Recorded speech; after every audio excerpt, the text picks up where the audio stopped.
Hello, hello. Good morning mga kabisdak. Nandito na naman tayo ngayon sa bahay ni Buhay Abroad Bisdak dito sa kusina niya. Bago ang lahat, binabati ko po kayong lahat ng Happy New Year.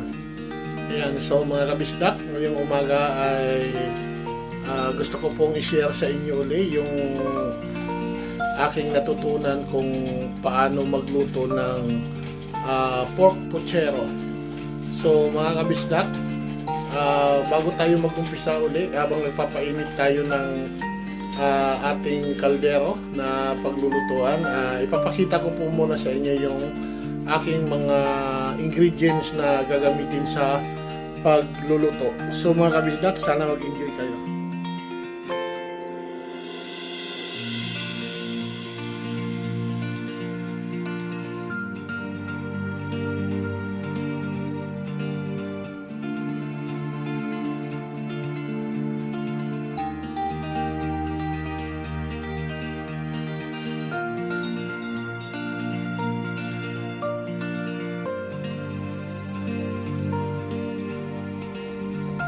So yan naman kabisdak, mainit na ang ating kaldero, ilalagay na natin ang ating mantika. Lagyan natin ng mantika siya.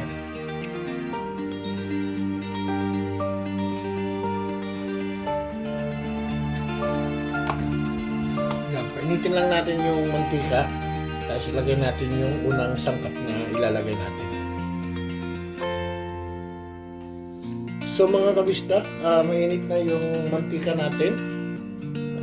Unang-una, ilalagay muna natin yung ating bawang. Yan, yung bawang.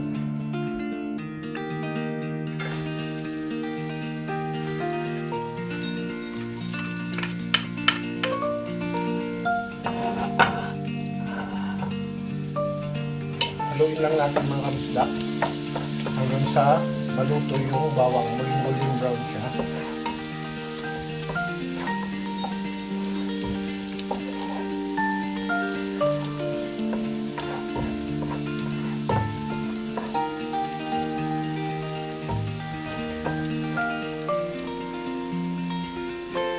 So, luto na mga kabisdak yung bawang. Isusunod natin ito, sibuyas, na ginayat natin sa maliliit lang.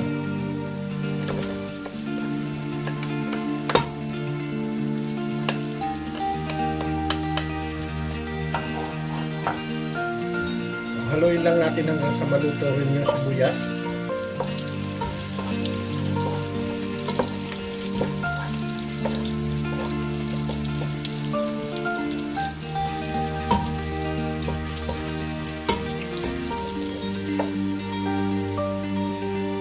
So luto ng mga kabisdak ang ating sibuyas. Ilalagay na natin ang ating una nating igigisa, itong ating baboy para lumambot siya.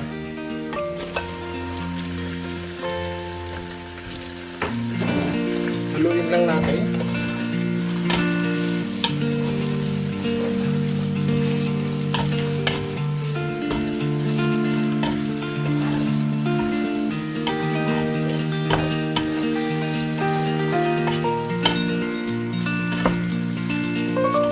Inayat pala natin itong ating baboy ng into cubes. Haluin lang natin siya ngayon hanggang sa medyo maluto siya.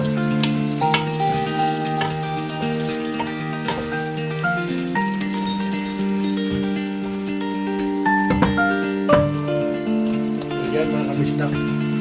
So takpan muna natin siya hanggang sa maluto yung karne natin baboy.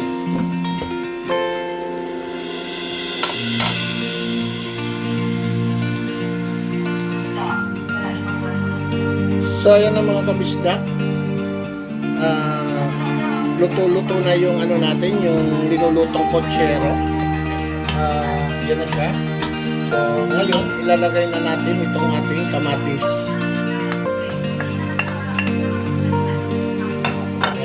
Lagay natin yung kamatis mga kabisdak at haluin lang natin siya.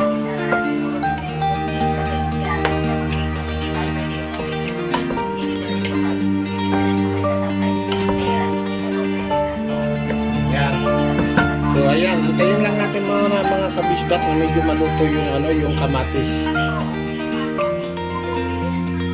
So ayan na mga kabisdak, medyo luto-luto na yung ano natin, yung baboy natin, medyo ano na siya, malambot na siya. Susunod na natin ngayon yung lagyan na natin siya pala ng cubes, pork cubes.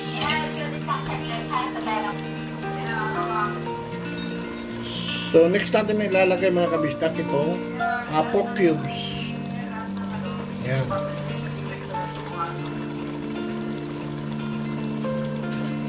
Tapos mga kabisdak, sunod natin na ilalagay itong ating patatas.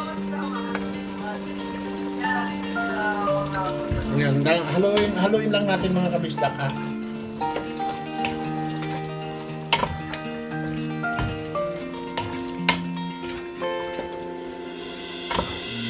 Ayan, takpan muna natin mga kabisdak ng mga ilang minuto lang. So, yan na mga kabisdak, naluto na yung yung carrots. So, ilalagay natin ngayon itong ating chorizo. Yan, lagay muna natin ang chorizo at haluin lang natin mga kabisdak.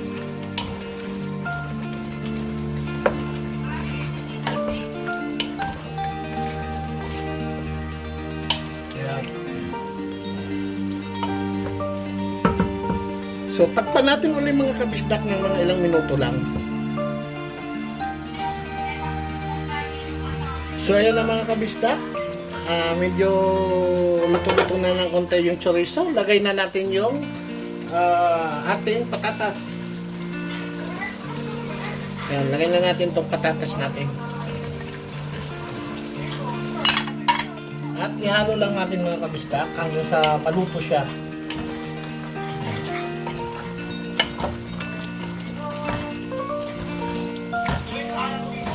Hindi na pala ako mga kabisdak magdadagdag ng ng tubig kasi medyo makatas yung yung karne ko kasi galing sa frozen ito eh. So ngayon medyo may sabaw-sabaw na siya. Hindi ko na siguro baka kung magdagdag man ako konti lang. Titingnan ko kung medyo mamaya kulang pa yung sabaw niya. So yan mga kabisdak, kaya na ilagay na natin yung patatas. Takpan muna natin ng mga ilang minuto ulit.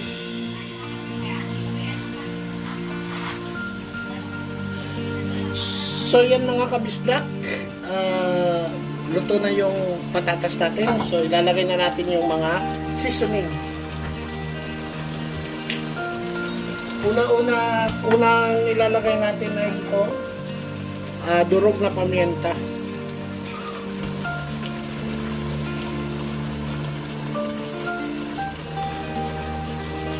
Yan. Sunod natin, ako nilalagyan ko ng garlic powder kasi hindi ako naglalagay ng magic sarap or bechin.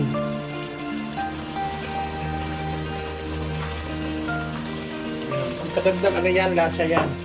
So next natin na ilalagay itong ating asin, salt. Yan. Yung iba naman mga kabisdak, gumagamit sila ng patis, pero ako hindi ako gumagamit ng patis kasi ayaw ng anak ko yung amoy. Halo lang natin mga kabisdak ha.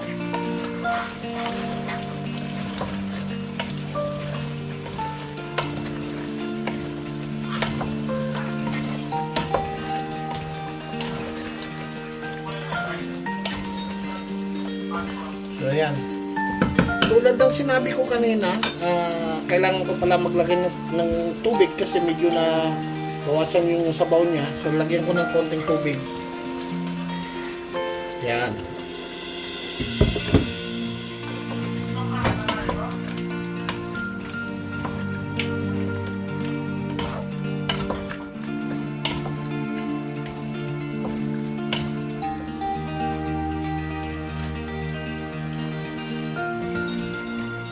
Yan, tamang-tama lang yung lasa mga kabisdak, hindi maalat. So yan mga kabisdak, tapos natin haluin. So ngayon isusunod na natin ang ating chickpeas or garbanzos.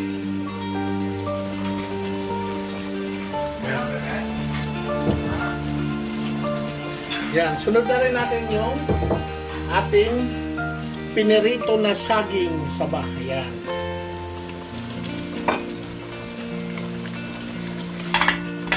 ihalo lang natin mga kabisdak ha.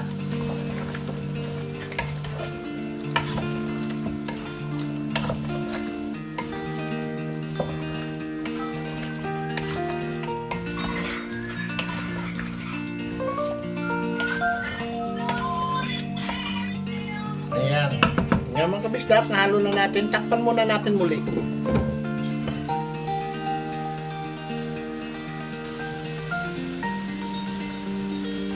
So yan mga kabisdak, tapos na yung mga ilang minuto natin. Ay haluin muna natin.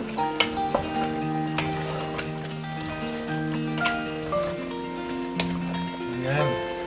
So ngayon mga kabisdak, ilalagay na natin ang ating gulay. Itong beans, long beans.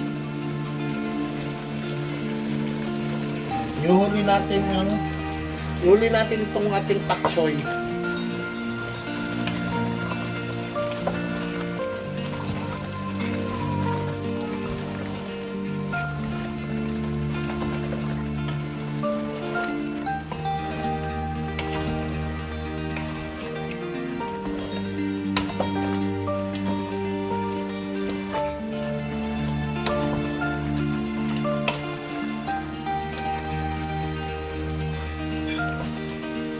Yan na mga kabisdak, tapos lalagyan na natin ngayon ng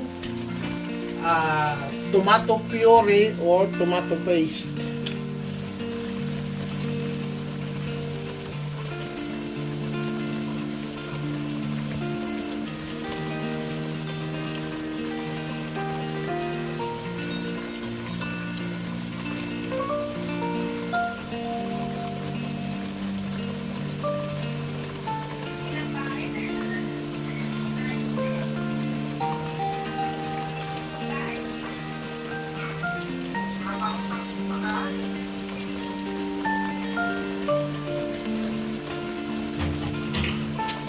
Tapos haluin lang natin mga kabisdak ha.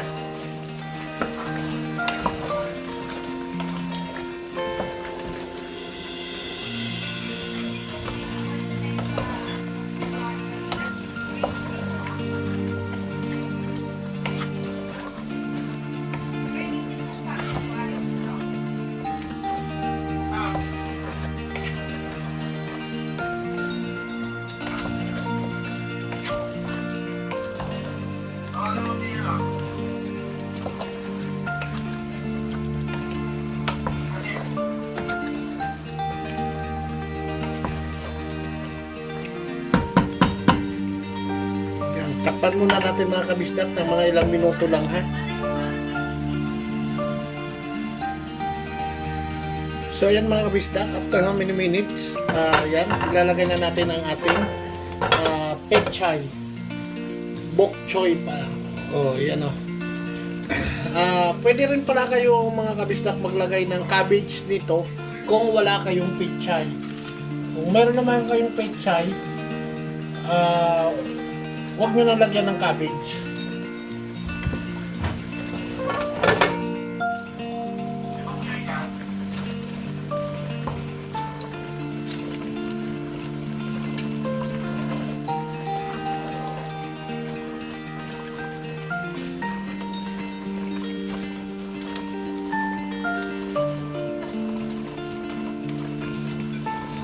Yan. So yan na yung rest mga kabisdak. Takpan muna natin ang ating niluluto hanggang sa maluto yung bok choy or pichay. So yan mga kabisdak, antayin muna natin ha na medyo maluto yung gulay.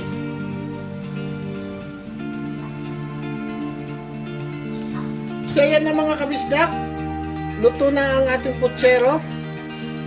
Haluin muna natin. Naamoy ko na yung amoy ng putsero. Yan. Luto na siya mga kabisdak. Ready to serve na siya. So ngayon ay lilipat natin siya sa serving plates. So mga kabisdak, tingnan nyo yung yung niluto kong putsero. Ang ganda ng kulay. So yan naman kabisdak, yung ating finished product na pork putsero ala buhay abroad bisdak. Yan na yung niluto ko. Yan, tingnan nyo mga kabisdak.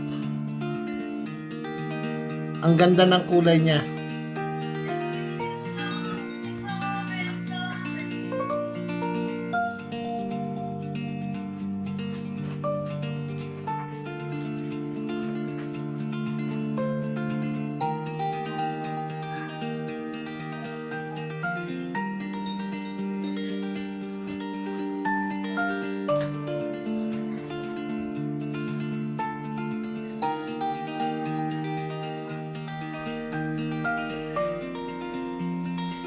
So ayan na mga kabisdak, tapos na tayong magluto. Salamat sa inyong pagsubaybay. Sana nagustuhan nyo ang aking luto ngayong araw na to. At sana may natutunan naman kayo sa aking luto. So mga kabisdak, maraming salamat po sa inyong lahat at Happy New Year sa inyong lahat. Sa aking mga channel member, Happy New Year din sa inyong lahat. Sa aking mga kapatid dyan, lahat ng mga GC na aking pinupuntahan, maraming salamat po sa inyong lahat sa support nyo kay Buhay Abroad Bisdak, at lalong na sa aking sponsor ngayong araw na to sa lutong ito. Hindi ko napapangalanan, alam na niya yung kung nanonood siya ngayon. So mga kabisdak, maraming salamat po sa inyong lahat. Please don't forget to like and subscribe my YouTube channel, Buhay Abroad Bisdak. At sa mga hindi pa nakakapag-subscribe sa channel ko, hindi pa kayo huli, pwede pa kayong mag-subscribe. Click lang sa baba yung subscribe, at saka huwag nyo kalimutan na i-click yung bell button para maging update kayo sa aking mga videos. So mga kabisdak, maraming salamat po sa inyong lahat ulit. I love you all.